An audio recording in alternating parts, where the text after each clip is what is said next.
team of 7-day faculty development programs on harnessing AI in academic research. Today, we have Mr. Mohan Krishnan as our external resource person. Dr. Mohan Krishnan. Mr. Mohan Krishnan is director at Equinix. He completed his Bachelor's of Technology from IIT Delhi and completed his Master's in Business Administration from Faculty of Management Studies, Delhi University. He holds a rich experience in both corporate as well as academic field. In corporate, he played a pivotal role in developing and advancing research project and analytical units, ensuring consistency in quality delivery to clients. He helped the senior teams of organization in streamlining operation and measuring performance. He also dealt continuously with critical issues for improving the efficiency of tasks.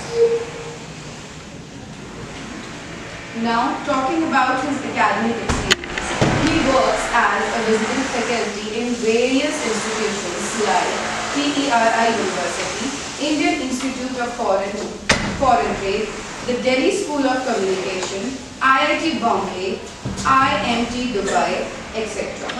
He holds specialization in subjects like qualitative research methods, marketing research, econometrics, consumer behavior, etc. We are grateful to have you, sir, in our institution as external resource person today. And now I would request Professor Dr. Abhijit Das, sir, to please extend our green welcome to our resource person.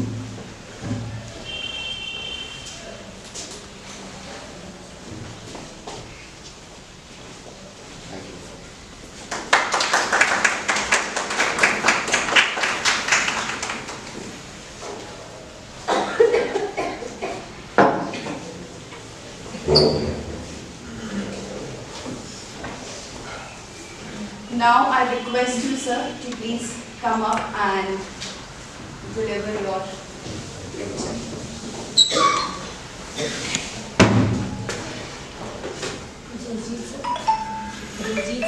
Yes, ma'am. I'll try to cover as much as possible.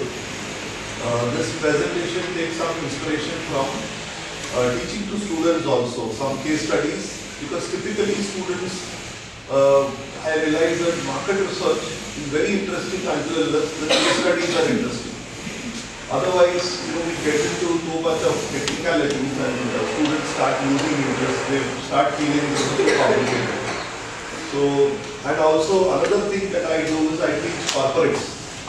And in corporate, their ability to do things on their own, especially when they are 35, 40, is even less. Because they used to directing others to do. And now what is happening is many of the corporates are under pressure to innovate and they want their employees to go and meet customers. And they want them to gain information and knowledge from meeting customers. Now this, many of us in India are not very used to. It took me some time to realize why is it so. Because culturally we are not attuned to interacting with people across various sections. Historically, what has happened is that most of our people who are educated are from the upper class.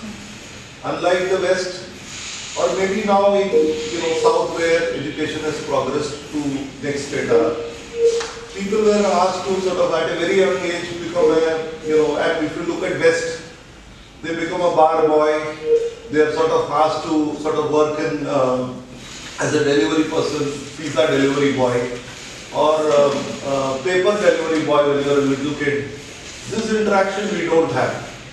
So our interaction is restricted to some kind of our type of people, and that stops us from an ability to be open in interaction. And another, we are also a country of power distance. So we are reverential to the seniors, so therefore we are very careful in asking questions, composing questions. Because the way you ask questions can also sort of hurt people if you are not very careful. All that put together, communication, while we might think we are a talkative society, we are not a listening society so much. Okay? So they call me quite a lot of time to say, let's change our mindset, because if we have to innovate for people, then we have to have a different orientation to what we do. So what I will do is, I will spend some time on qualitative research, next 1 hour. I'm assuming there will be a small break, and then we will do quantitative research. Is that okay? Yes. And you can stop me in between if you feel that something that you already know and you feel that I should not focus too much attention on. Now a little bit on the global forces that are shaping us, because ultimately that also impacts both academia as well as it impacts how we teach and therefore what students are expecting. Now one thing that you realize that information creation is exploding. So my son himself tells me, Papa, you shut up, we know more than me. Right? Because knowledge and information is very confusing today. My mother I was telling sirs before I came here, last 2-3 days my mother was in ICU. I'm disturbed, but she's out of danger. And every time the doctor will say, I'm only searching in Google, what is he saying? Right? And I'm sort of comparing notes myself. And I have to be careful even getting back to the doctor. I said, but net says then you will get angry. Then you consult Google, don't come to us. Right? So, but then, we have to realize that there is a lot of information. How we utilize information is where the problem is. Right? So, information to knowledge and issue. The other problem that has also happened, and it's an opportunity, I don't see it as a problem. Earlier software was that you have to give inputs to the computer. When I was a youngster at IIT, we had this expert system, it was called. But it was not an expert. You have to put the input data and somebody has to program all the parameters.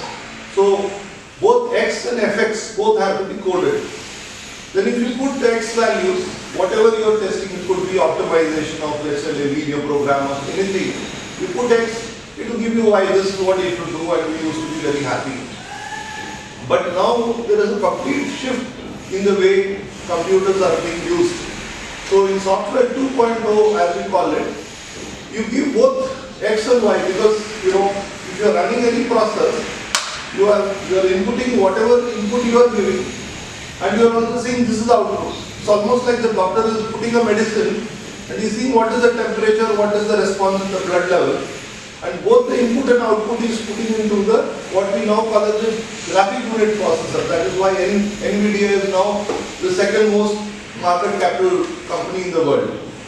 Now this then the machine itself learns to create the effects. We don't have to create the function, right? So that then becomes its own internal pattern, whatever you call as neural network or all those advanced LLMs, right? Adversarial networks or generative adversarial networks, whatever design. Now there are transformer designs that we have built. So on its own it learns, and then it creates Y. Right? So sometimes they are supervised, sometimes they are unsupervised learning, and this learning capability of machine are growing exponentially. But simply because the cost of processing is coming down, the amount of information which I showed in the previous chart is also exploding. So it's learning from the information, it's creating knowledge which we can't see because it is all machine encoded, and that knowledge then is used to advise us. Right? So it's a paradigm shift, and that is why you could see this year most of the Nobel Prizes are being given to AI based, whether it is physics. So people generally laugh, whatever has been given to physics is not really in physics. Right? But there is some overlap of physics. So almost everything is now getting more and more machine learning based thing, and therefore many a times in classes people tell me now plagiarism must grow, and now we are realizing that people can learn from the computer and recreate in such a manner it's hard to find out what is plagiarized and what is given by AI. So we say that better the students start acknowledging which idea you got from AI, because AI many a time doesn't give you reference source also. It's sort of synthesized. Right? To say that no, you have to give reference, or we will check with, there are of course software will say whether it was generated by AI. But beyond that, I think somewhere we have to start saying that we moved into a new era, which is called as augmented revolution, which is basically the human capability plus machine to put together. Machine on its own is probably not good, humans on their own is not good. can we sort of synthesize them together? The scientific revolution led to that, right? So we have to sort of begin to learn to work with machines. Later, of course, people are talking about how we can augment our strength with machines, intelligence with machine and so on. I don't know what world will be. There are a lot of doomsday questions also. But my belief is that at this point of time, they are not harmful. We have to find a way to utilize both this capability together. And I'll talk about it a little bit in qualitative research, what we are doing now. So therefore, there is a major shift in knowledge creation, knowledge dissemination, and knowledge assimilation. So nowadays, if you do case studies which are very large case studies, like 10 pages, 20 pages, students are not reading it. They're just uploading it into ChatGPT, and then they're asking to be summarized. And if you ask them some 10 questions in the class also they're typing. You know, sir is asking what is it, and they're typing and they're getting something in the reading out, right? Who has the time to read 10 pages, 20 pages when, you know, currently they're all on Instagram and Reels, right? So attention span is reduced, so therefore people are saying, why should I invest my time in reading so many things if it can summarize reasonably efficiently? There are of course a lot of errors, we will talk about it. Therefore how we can improve the machine, because still early stage. But we can't fight with it, because people are having attention span. Another thing, they are also packing their life with too many things. All of us are stressed with very many things happening in our life. And therefore people are not going to give the time even if you demand out of them. So, you know, therefore, you know, I have been using case study. I will give some example, although I will sort of spend some time on theory and therefore some direction in academic research as well. So I will use real life examples, identify market research approaches, and then what is there for reflection learning. Because until unless you make what we are teaching or whatever research paper we are generating should lead to some reflection and learning, right? So reflection and learning is what, and you know, that is in their mind, not what we can create. If we can sort of build that, then maybe there will be greater peer review, there will be greater acknowledgement of the issues. Now, of course, you know, because this topic you have given me is on quantitative versus qualitative data, I will not get into the philosophical dimension of it. I will quickly sort of talk about the kind of data that we are using and what are the changes that are happening. So traditionally, you know, market research means we have looked at primary data. Now, primary data could be surveying, which means asking questions in a structured manner. It could be interviewing them, therefore listening. So, you know, here it is a little more unstructured. It could be observing, watching customers in their environment or in some experimental environment. And then further probing also in addition to that. And of course experimenting. If you change some variable, how do consumers are, whatever entity we are studying, how do they react to it? Now, historically we have given very less importance, other than if you are a researcher, into secondary research. Literature survey used to call it, and typically in any theory development we will say how well you have done literature survey, build hypothesis and identify gaps so that you can work on further research problem to open up that area in terms of new knowledge creation. But today one of the big area for you know, usage of secondary research is the data itself. Since it's available, you can use that as an input for research.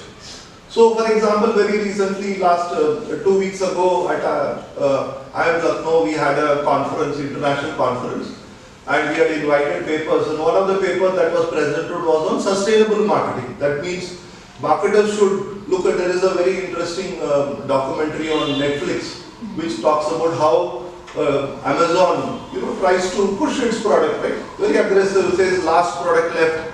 If you buy this and this also will give you some discount, right? So much aggression in pushing the product, and people therefore end up buying too many things like fast fashion, etc., which is harmful to the environment. Analyzed into phrases